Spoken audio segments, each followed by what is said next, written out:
우리 옆에 분들 보면서 인사 나누도록 하겠습니다. 주님의 평화가 함께 하시기를.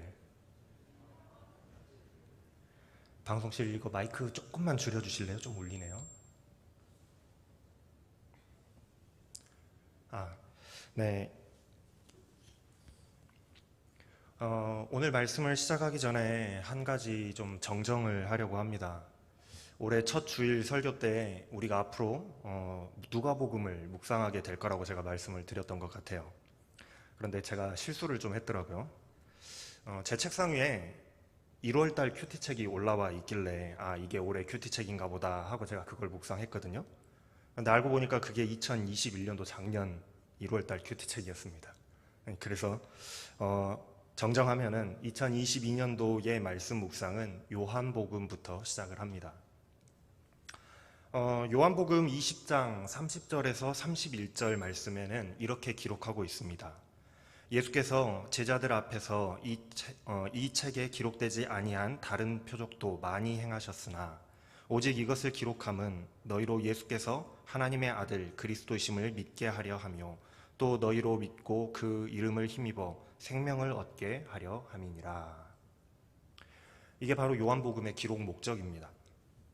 제가 항상 새로운 성경 말씀을 묵상할 때마다 여러분들에게 강조를 드리지만은 성경은 각자 그 책마다 기록한 목적이 다 있습니다.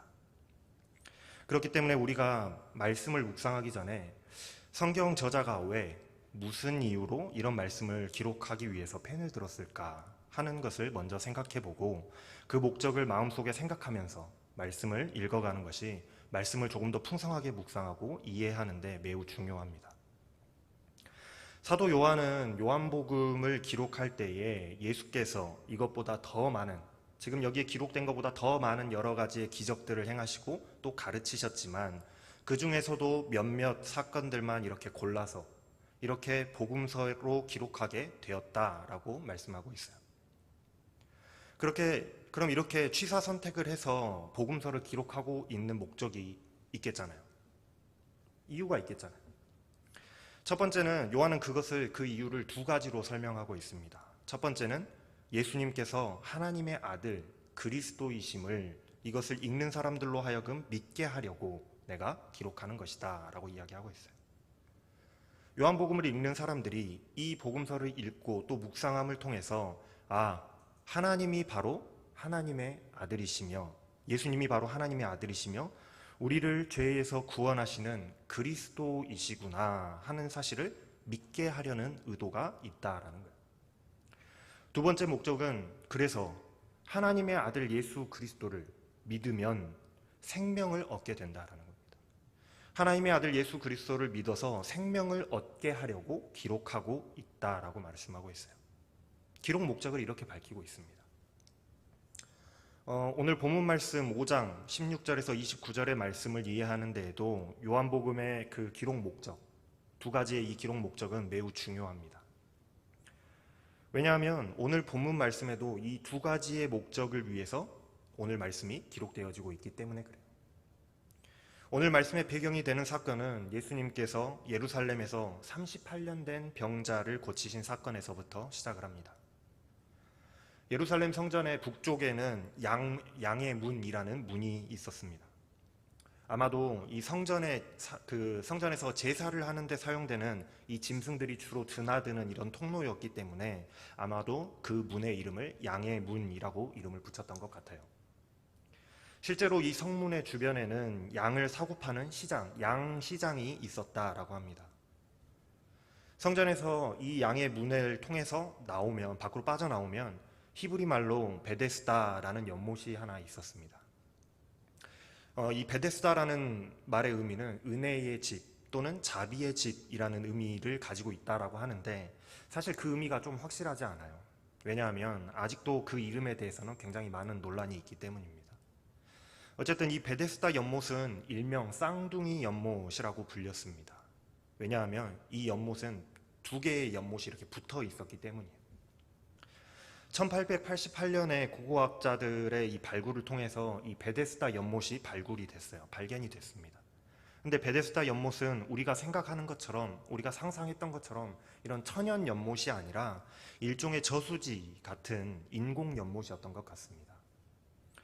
오늘 본문 말씀의 2절 말씀에 보면은 이 연못에 행각이 5개 있었다라고 말씀하고 있는데, 행각이라는 것은 이 기둥이, 사람이 인위적으로 건물을 만들 때 쓰는 기둥 있잖아요. 이 기둥이 줄지어서 이렇게 있는 회랑을 이야기를 하는 거거든요.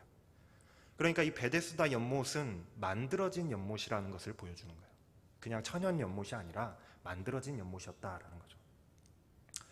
학자들의 연구에 따르면 기원전 한 200년경, 그러니까 예수님이 오시기 200년 전에 물이 부족했던 이 예루살렘에 물을 공급하기 위해서 만들어진 연못이 이 베데스다 연못이었다라고 합니다. 긴 폭이 한 100m 정도, 또 짧은 폭이 한 60m 정도 되는 사다리꼴 모양의 인공 저수지였어요. 그런데 이 연못을 쌍둥이 연못이라고 부르는 이유는 연못이 이렇게 있으면 연못의 중앙을 가로질러서 댐이 막혀 있기 때문에, 그래서 이게 연못이 둘로 나누어져 있기 때문에 이것을 쌍둥이 연못이라고 불렀다고 합니다. 아마도 이 위쪽의 연못은 식수로 사용을 하고 아래쪽에 있는 연못은 생활용수로 사용했던 것 같아 보여요.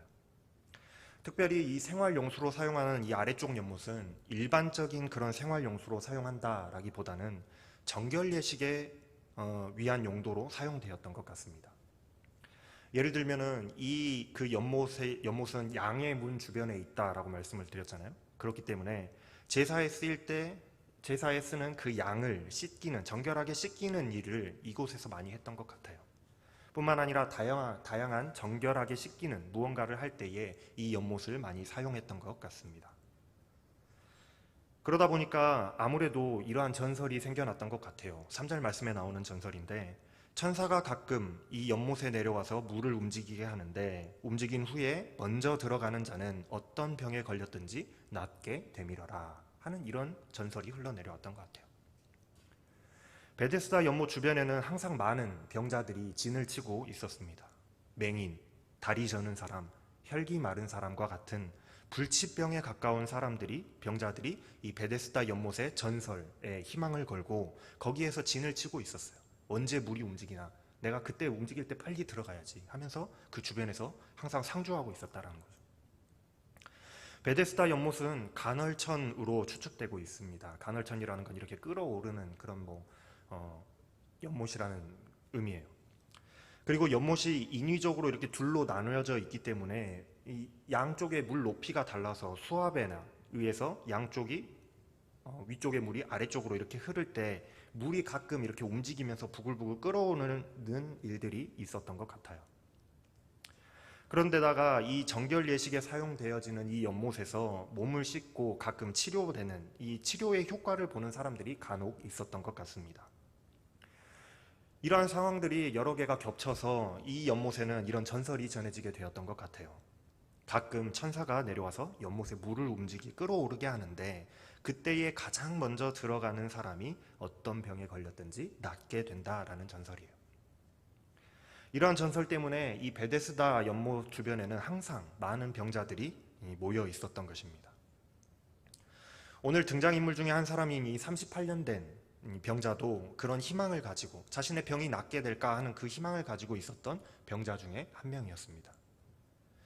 성경은 이 사람의 병이 어떤 병에 걸렸었는지, 얼마나 오랫동안 이 연못의 주변에 있었는지 그 사람의 신상에 대해서는 알려주질 않아요.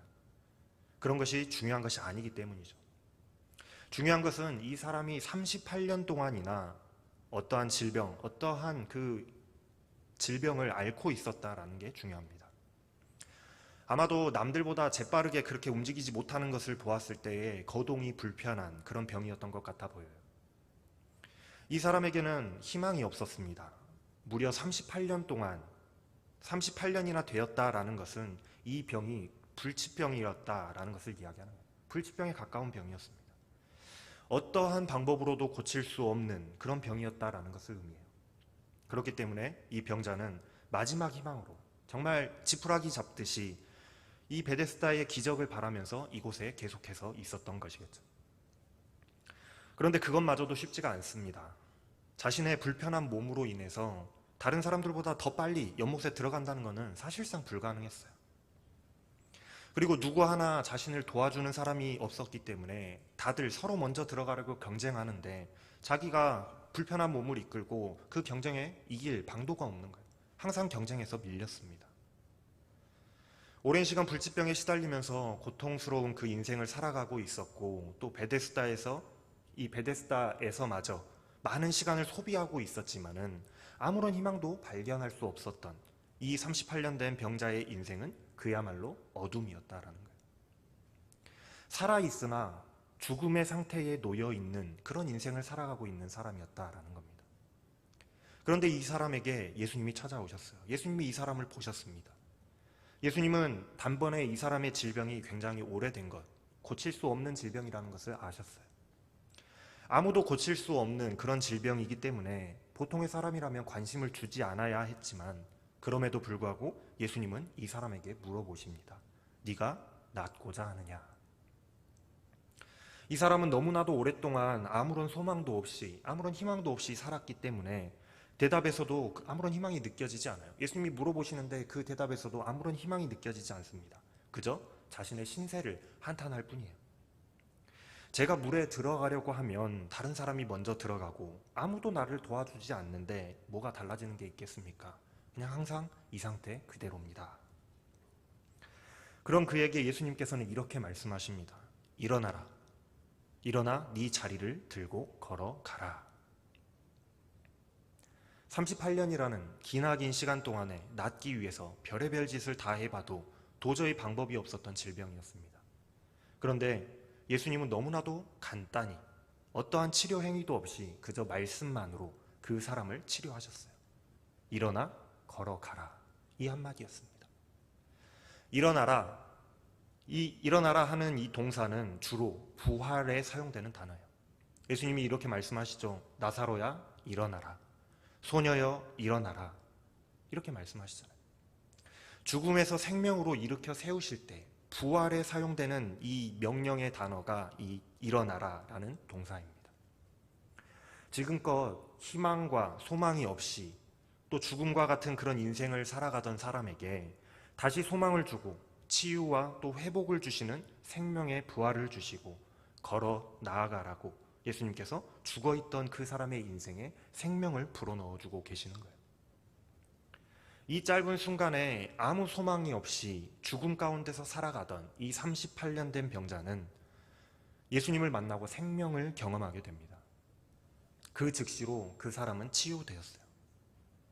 자리에서 일어나서 자신의 침상을 들고 그 자리를 떠나갔습니다. 자, 여기에서 이제부터 문제가 시작되는 거예요. 성경은 그 날이 바로 안식일이었다라고 말씀하고 있습니다. 여러분들 유대인들이 안식일에 대해서 얼마나 민감한지 잘 아시죠? 유대인들이 이 병 나은 사람을 발견을 했습니다. 병이 나아서 자기 침상을 들고 자기 집에 가는 거예요. 보통 사람들 같으면 그 모습을 보고 난리가 났을 겁니다. 아니, 이 사람이 도대체 어떻게 걸어 다니는 거야? 어떻게 나았지? 이건 기적이다. 이건 있을 수 없는 일이다. 하나님께서 하신 일이다. 하나님을 찬양하라 하면서 동네방네에 아마 난리가 났겠죠. 보통 사람들이었으면 그랬을 거라는 겁니다. 그런데 유대인들이 주목한 것은 전혀 엉뚱한 부분에 있었다라는 거예요. 지금 이 사람이 일을 하고 있다라는 것에 집중을 했습니다. 무슨 일을 하고 있을까요? 자기가 누워있던 이부자리를 들고 이동을 한다는 거예요. 유대인들의 규정에 따르면은 그렇게 이불을 들고, 안식일에 이불을 들고 어딘가로 이동하는 것은 일에 해당하기 때문입니다.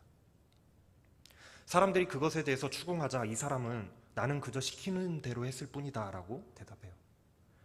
누가 그렇게 시켰냐고 물어보지만 이 병자는 도대체 누가 자신을 낫게 해주었는지를 알지를 못합니다. 예수님이 누구신지에 대해서 무관심했고 눈이 멀어서, 눈이 어두웠기 때문에 그래요. 예수님이 누구신지에 대해서 관심이 없었어요. 누구신지를 알지 못하는 거예요. 이 사람이 다시 예수님을 만나게 되었을 때에 예수님은 이 사람에게 한 가지 충고를 하세요. 네가 나았으니 더 심한 것이 생기지 않게 다시는 죄를 범하지 말라. 이렇게 말씀하세요. 그런데 이 말씀이 조금 이상합니다. 왜냐하면 예수님은 지금까지 어떠한 사람에게도 그 병이, 어떠한 병도 죄 때문에 병이 생겼다라고 말씀하지 않으셨거든요. 그런데 유독 이 사람에게는 마치 죄 때문에 질병을 앓게 된 것처럼 예수님께서 말씀하고 계세요. 그러나 여기서 예수님이 말씀하시는 죄는 그런 죄를 말씀하시는 것이 아니라 눈이 어두워서 믿음이 없는 상태를 이야기하시는 겁니다. 지금 당장은 질병이 치유되었지만 온전한 믿음이 없다면 다시금 더 심각한 사망과 어둠 속으로 내려앉을 수도 있음을 주의하라고 말씀하시는 거예요. 이 사람은 자신의 질병이 나았지만 예수님이 누구신지에 대해서 그것에 대해서 관심이 없었고 모르고 있는 모습을 보여주고 있잖아요. 예수님이 누구신지를 모르는 거예요. 자신에게 생명을 주신 분이 누구신지를 모르고 있었다라는 거예요. 생명의 근원을 알지 못하면 아무런 의미가 없는 겁니다. 언제고 다시 사망의 가운데로 돌아가도 이상하지 않다라는 거예요. 그리스도를 믿는 믿음을 통해서 완전한 생명을 얻지 못하면 언제든지 다시 죄와 사망 가운데로 떨어질 수 있음에 주의하라고 경고하시는 거예요. 말씀하시는 거예요. 그러나 이 사람은 예수님의 그 충고, 경고를 듣고도 여전히 예수님의 말씀을 알아듣지를 못합니다. 무슨 말씀을 하시는지 알아듣지를 못하는 거예요. 그저 자기가 지금 추궁당하고 있는 그 상황을 모면하기 위해서, 빠져나가기 위해서 유대인들에게 찾아가서 자신을 치료한 사람이 예수라는 사람입니다 라고 보고할 뿐이에요. 이제 유대인들의 화살이 예수님을 향하게 됐습니다. 유대인들은 예수님이 안식일에 이러한 일을 행하신다 하여서 예수님을 박해하기 시작해요. 여기서 이러한 일이라는 것은 두 가지를 이야기하고 있습니다. 첫 번째는 안식일에 치료 행위를 했다라는 거예요. 치료 행위, 치료를 하는 행동 또한 일에 해당합니다. 그런데 웃기는 거는 예수님은 어떠한 행동도 하지 않으셨다라는 거예요. 예수님은 어떠한 행동도 하지 않으셨어요. 예수님은 그저 말씀만 하셨을 뿐입니다. 일어나라, 가라. 그래서 두 번째 위반은 타인의 안식일을 어기게 만들었다라는 거예요. 유대인들은 예수님이 안식일에 이러한 일을 하셨다는 이유로 예수님을 핍박하기 시작했습니다. 예수님은 이런 핍박에 대해서, 이 사람들의 그 공격에 대해서 이렇게 변론하세요. 17절 말씀에 보면은 내 아버지께서 이제까지 일하시니 나도 일한다 라고 말씀하세요. 예수님께서는 다른 복음서에서도 우리가 살펴보면은 안식일에 많은 기적들을 행하셨어요. 그때 예수님께서 안식일의 본래의 의미를 생각하라 라고 말씀을 하셨습니다. 안식일이 사람을 위하여서 있는 것이지 안식일을 위하여서 사람이 있는 것이 아니다. 사람에게 생명을 주고 또 쉼을 주려고 안식일을 지키라고 하신 것이지 안식일로 인해서 사람을 불편하게 만들고 사람을 죽이려고 그런 곳에 사용하라고 안식일을 지키라고 하신 것이 아니다라고 말씀을 하시죠. 그런데 여기에서는 하나님께서도 일하시니 나도 일한다라고 변론하세요. 이게 무슨 말씀인고 하니 여러분, 하나님께서 안식일에 쉬실까요? 휴식을 취하실까요? 아니라는 겁니다. 하나님께서 안식일에 쉬지 않으신다라는 거예요. 하나님은 안식일이 없으세요.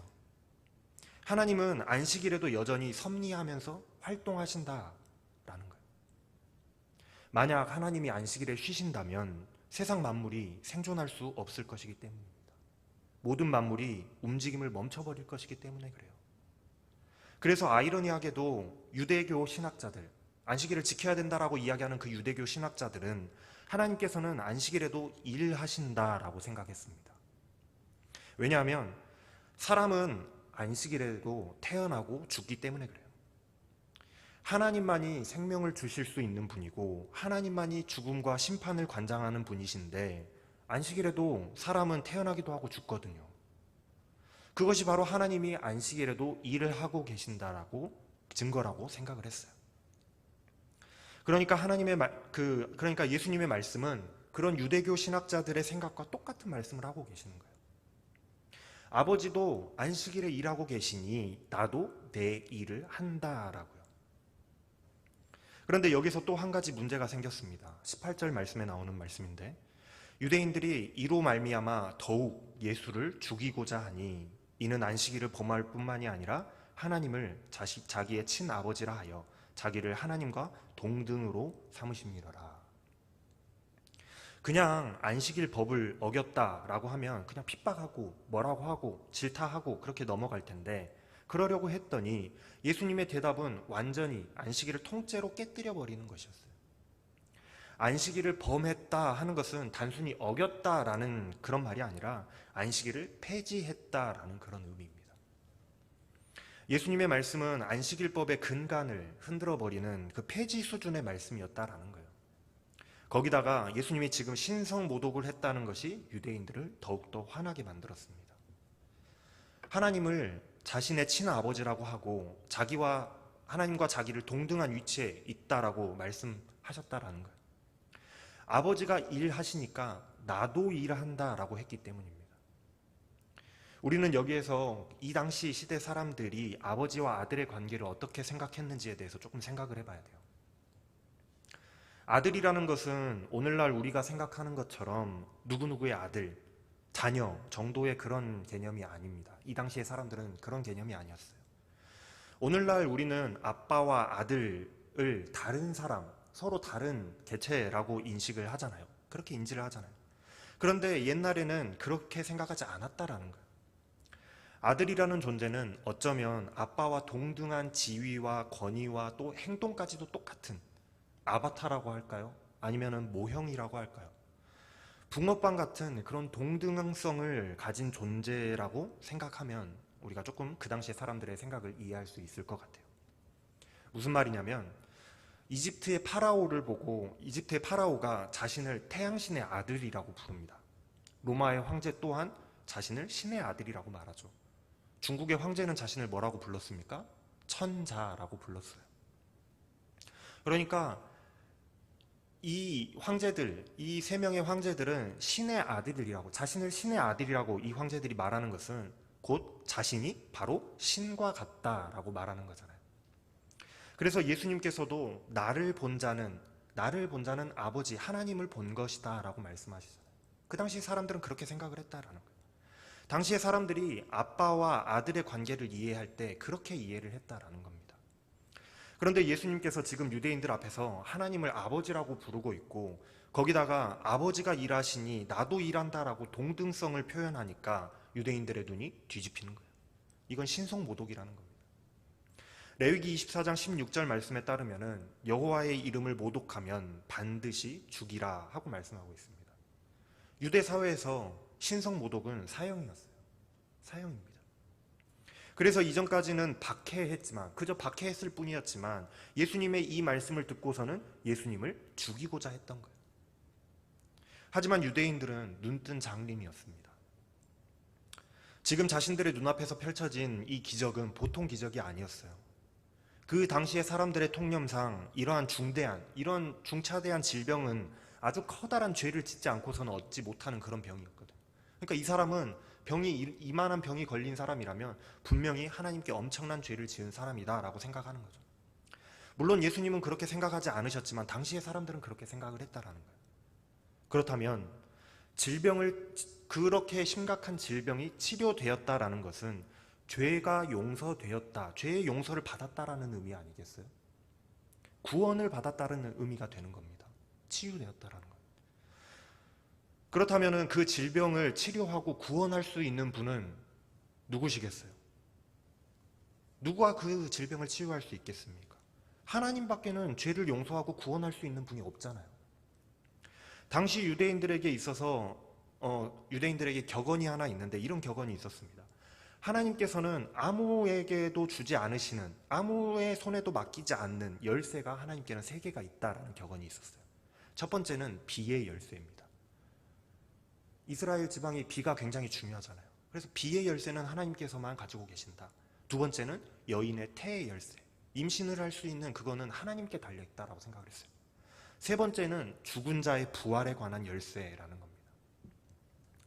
그렇다면 하나님께서 아무에게도 맡기지 않으신다라고 하는 그 부활, 다시 말해서 생명의 열쇠, 또 죄를 용서하고 구원하는 그 열쇠가 지금 이 38년 된 병자에게 사용되어진 거잖아요. 예수님을 통해서 사용되어졌어요. 하나님이 아무에게도 맡기지 않으시는 그 열쇠를 예수님이 사용하셨다고요, 지금. 그럼 예수님은 도대체 누구실까요? 인생의 죽음 가운데서 살아가던 사람이 생명을 얻게 되는 놀라운 기적이었습니다. 예수님이 하나님과 같이 생명을 주시는 분이라는 거예요. 그걸 보여주는 기적이었다라는 겁니다. 예수님이 과연 하나님이신가? 최소한 하나님은 아니더라도 하나님의 천사나 하나님의 선지자는 아닌가? 놀라면서 우러러 봐야 되는 그런 상황인데 오히려 유대인들은 예수님을 죽일 듯이 바라봤다라는 거예요. 지금 유대인들은 눈뜬 장님과도 같아서 생명의 주인이신 예수님을 눈앞에 두고도 알아보지를 못하고 사망의 그 어둠 속을 헤매고 있는 사람의 모습으로 나타나고 있어요. 결국 이 38년 된 병자를 치료하심으로 야기된 이 논쟁은 우리에게 이러한 질문을 던지고 있습니다. 예수님이 과연 누구시기에 안식일도 뛰어넘으시는가? 예수님이 과연 누구시기에 하나님만이 하실 수 있다라는 죄를 사하시고 구원하시는 그것을 하시는가? 예수님이 과연 누구시기에 죽은 자에게 생명을 주시는가? 요한복음은 우리에게 이 질문을 하도록 지금 유도하고 있는 겁니다. 예수님이 과연 누구시기에 이러한 일을 행하시는가라는 거예요. 예수님이 누구실까? 궁금해하라는 거죠. 이제 예수님은 이 질문에 대해서 우리에게 대답해 주십니다. 19절부터 29절까지 말씀 속에서 예수님은 자신이 누구인지에 대해서 말씀하기 시작하세요. 예수님은 자신을 하나님의 아들로 소개하고 계십니다. 그리고 하나님께 모든 권위를, 모든 권한을 위임받은 그리스도라고 소개하세요. 마치 아들이 아버지의 가업을 이어받기 위해서 아버지로부터 하나하나 배우듯이 도제 교육을 받듯이 예수님은 하나님께 하나하나 모든 것을 배우시는 아들로 나타납니다. 예수님이 어떻게 이러한 놀라운 일을 행하실 수 있었는가? 그것은 아버지가 죽은 자를 다시 살리시고 또한 심판하기도 하시듯이 예수님도 부활과 생명을 주기도 하시고 또 심판하기도 하시는 그 권한을 아버지께로부터 받으셨기 때문이라는 거예요. 하나님께로부터 그 권한을 받으셨기 때문이라는 거예요. 하나님께서 아들에게 이러한 권한을 주신 것은 아들을 통해서 아버지를 믿게 하기 위해서라고 말씀하고 계세요. 그런데 사람들은 아들을 보고도 아버지를 믿지 않았다라는 거예요. 지금 이스라엘 백성들의 모습은 하나님을 믿는다, 자기들이 잘 믿는다라고 이야기하면서도 그 아들이신 그리스도를 믿지 않는 모습을 보이고 있음을 예수님은 꼬집고 계시는 거예요. 그래서 예수님께서 24절 말씀에서 이렇게 말씀하십니다. 내 말을 듣고 또 나를 보내신 이를 믿는 자는 영생을 얻고 심판에 이르지 아니하나니 사망에서 생명으로 옮겼느니라. 이렇게 말씀하세요. 나를 통하여 나를 보내신 아버지를 믿고 영생을 얻어라 라고 초대하시는 거예요. 예수님은 우리에게 생명을 주실 수 있는 분입니다. 생명을 주시는 분이에요. 38년 된 병자가 죽음의 권세 아래 살아왔지만 예수님을 만나고 사망에서 생명으로 옮겨졌습니다. 물론 그 사람의 믿음 없음으로 인하여서 언제 다시 사망으로 던져질지 알 수는 없지만 예수님을 믿는 자들에게는 영원한 생명을 주실 수 있는 분이라고 예수님은 말씀하세요. 영원한 생명을 주겠다. 그래서 말씀하십니다. 나를 믿는 자는 영생을 얻고 사망에서 생명으로 옮겨가리라. 어떻게 예수님이 우리에게 생명을 주실 수 있나요? 26절 말씀에서 예수님은 아버지께서 자기 속에 생명이 있음 같이 아들에게도 생명을 주어 그 속에 있게 하셨다라고 말씀하세요. 하나님의 생명을 아들이신 예수님께도 주셨기 때문이라고 말씀하고 계십니다. 그렇기 때문에 예수님은 아버지께서 내 안에 생명을 주셨으니 나도 생명을 줄 수 있다라고 말씀하시는 거예요. 여러분, 예수님은요 하나님의 아들이십니다. 우리를 구원하라고 하나님께 위임받은 그리스도세요. 그래서 예수님께는 생명을 우리에게 주실 수 있는 겁니다. 예수님이 바로 생명의 주인이세요. 사랑하는 여러분, 38년 된 병자는 눈이 어두워서 자신의 눈앞에 생명의 주인이 계심에도 불구하고 알아보지를 못했습니다. 병자뿐만이 아니라 유대인들 또한 하나님의 아들이요 또 구원자이신 이 생명의 주인이신 예수님을 알아보지를 못했어요. 지금 눈앞에 빛이 계시고 생명의 주인이 지금 눈앞에 계시는데도 눈이 어두워서 여전히 죄와 사망 속에서 살아가고 있는 인생들이었다라는 거예요. 생명으로 가야 되는데 생명으로 가지 못하는 인생들이었다는 거예요. 여러분, 기회는 왔을 때 잡는 겁니다. 요한은 지금 우리에게 그런 말씀을 하고 있어요. 예수님이 바로 하나님의 아들이시다. 하나님께로부터 모든 권세를 위임받으신 우리를 죄와 사망에서 건져내기 위해서 이 땅에 오신 그리스도다. 그분께는 하나님의 생명이 있어서 우리를 죄와 사망에서 건져내어 생명으로 옮기실 수 있는 그러한 능력이 있으신 분이다. 마치 38년 된 병자가 그 38년 된 병자와 같은 그런 삶을 살아가고 있는 너희들 인생들아, 일생일대의 기회가 너희들 눈앞에 왔으니, 너희들 눈앞에 찾아왔으니 주 예수 그리스도를 믿어라. 기회를 잡아라. 그리고 사망에서 생명으로 옮겨가라. 지금 내 앞에 계신 주님이 바로 생명의 주인이시다. 우리에게 이 말씀을 하면서 우리를 믿음으로 초대하고 있다라는 겁니다.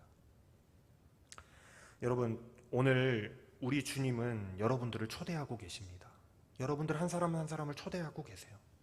죄와 사망 속에서 아무런 빛도 소망도 없이 살아가던 그저 나를 건져주기만을 바라며, 누군가 나를 도와주기만을 바라며 베데스다 연못의 가에 앉아서 우리에게 찾아오셔서 새로운 생명을 주기를 원하시는 그 주님께서 우리를 찾아와서 생명을 주기를 원하시는 거예요.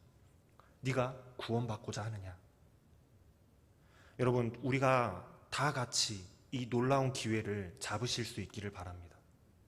우리의 눈이 밝아져서 내 앞에 계시는 생명의 주님을 붙들 수 있기를 바랍니다. 그래서 그 생명의 주인이신 예수님을 나의 구주로 확실히 믿고 사망에서 생명으로 옮겨질 수 있는 저와 여러분들의 인생이, 삶이 되시기를 주님의 이름으로 축원합니다. 기도하겠습니다. 하나님, 베데스다 연못가에 앉아 있었던 38년 된 병자와 같던 그런 나의 삶에 하나님께서 찾아오셔서 빛 가운데로 인도하시고 사망에서 생명으로 인도하여 주신 하나님의 그 놀라운 은혜에 감사를 드립니다. 내 앞에 계시는 생명의 주인 되신 주님을 굳게 붙들고 믿음으로써 영원한 생명을 얻는 우리들이 다 되게 하여 주시옵소서. 이 모든 말씀 감사를 드리며 우리 주 예수 그리스도의 이름으로 기도합니다. 아멘.